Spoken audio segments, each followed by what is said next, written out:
factors influencing grief response. A number of factors influence grief response. कई सारे factors है जो ग्रीफ रिस्पॉन्स को इन्फ्लुएंस करते हैं. The grief response is difficult. जब ग्रीफ रिस्पॉन्स कब डिफिकल्ट बनता है कि जब if bereaved person was strongly dependent on the deceased. जो डिसीज्ड हुआ है, जो चला गया है, जिसकी डेथ हुई है, उसके ऊपर bereaved person स्ट्रांगली डिपेंडेंट रहता था, तो ग्रीफ रिस्पॉन्स डिफिकल्ट होने वाला है. आप किसी पे ऊपर स्ट्रांगली डिपेंडेंट हो और वही चला जाए तो डिफिकल्ट रहता है. A love hate relationship existed between the bereaved and the lost. ये लव और हेट दोनों जब साथ में एक ही व्यक्ति के लिए हो तो कौन सी टर्म आएगी? एम्बिवेलेंस. तो तभी ये डिफिकल्ट ग्रीफ रिस्पॉन्स देखने को मिलता है. और थर्ड क्या है कि the bereaved has experienced a number of recent losses, कि उससे पहले भी कई सारे मतलब उसको साथ में एक साथ काफी सारे लॉसेस हुए हो. फोर्थ है the loss is that of a child और अ यंग पर्सन. पेरेंट्स है तो उसका बच्चा चला गया, कोई यंग पर्सन चला गया, तब भी ग्रीफ रिस्पॉन्स डिफिकल्ट होने वाला है.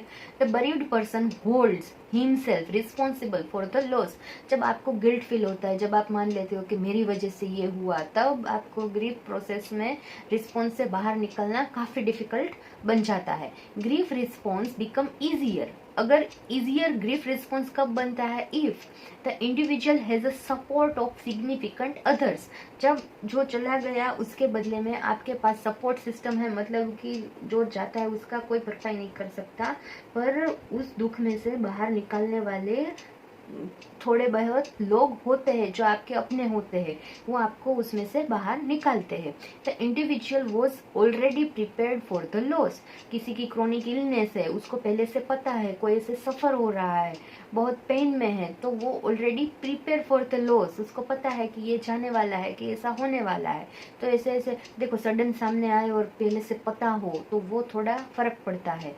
तो तब ये ग्रीफ रिस्पॉन्स ऐसी सिचुएशन में थोड़ा इजियर, ग्रीफ रहने ही वाला है, पर उसमें से बाहर आने में थोड़ा ये इजियर, मतलब ये सिचुएशन में थोड़ा इजियर है और वो वाली सिचुएशन थोड़ी डिफिकल्ट है. अब लेंथ ऑफ ग्रीफ प्रोसेस कितने टाइम तक ये ग्रीफ प्रोसेस चलेगा, रहेगा. The stage of grief allowed bereaved one an orderly approach to resolution of mourning. The length of grief process depend on the individual and can last for a number of years without being maladaptive. The acute phase of a normal grieving usually lasts 6 to 8 weeks and longer in older adults. अभी complicated और dysfunctional grief. जब grief में complication देखने को मिलता है, हमने देखा कि नॉर्मल एक साल तक वो ग्रीफ रिसोल्व हो जाता है. अगर ग्रीफ रिसोल्व ना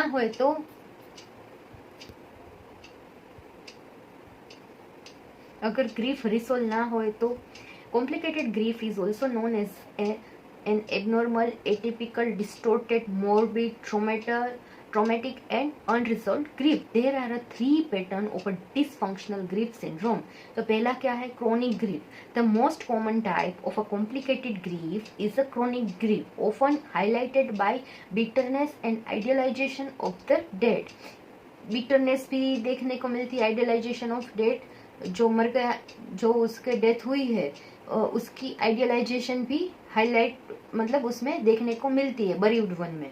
Chronic grief usually occurs when the relationship between the bereaved and deceased had been extremely close. bereaved और deceased के बीच में extremely वो close अगर relationship है, and no friend or no relative are available to share the sorrow. कोई है, हमने वो देखा ना, easier situation में कोई है आपको बाहर निकलने वाला, अगर यहाँ नहीं है तो आप chronic grief में चले जाओगे, complicated में. No friend or no relative are available to share the sorrow over extended period of a time. फिर आता है हाइपरट्रोफिक ग्रीफ. इसके अंदर क्या होता है? After a sudden and unexpected death, bereavement reaction are extraordinarily intense in a hypertrophic grief. Hypertrophic grief के अंदर सडन और अनएक्सपेक्टेड डेथ जब होती है तो उसमें इंटेंस एक्स्ट्राऑर्डिनरी अचानक से ऐसे कुछ पता चले तो इंटेंस आप सोचो कितना ज्यादा होगा। Usual coping strategy are ineffective to mitigate anxiety and withdrawal occurs. Hypertrophic grief frequently takes a long term course.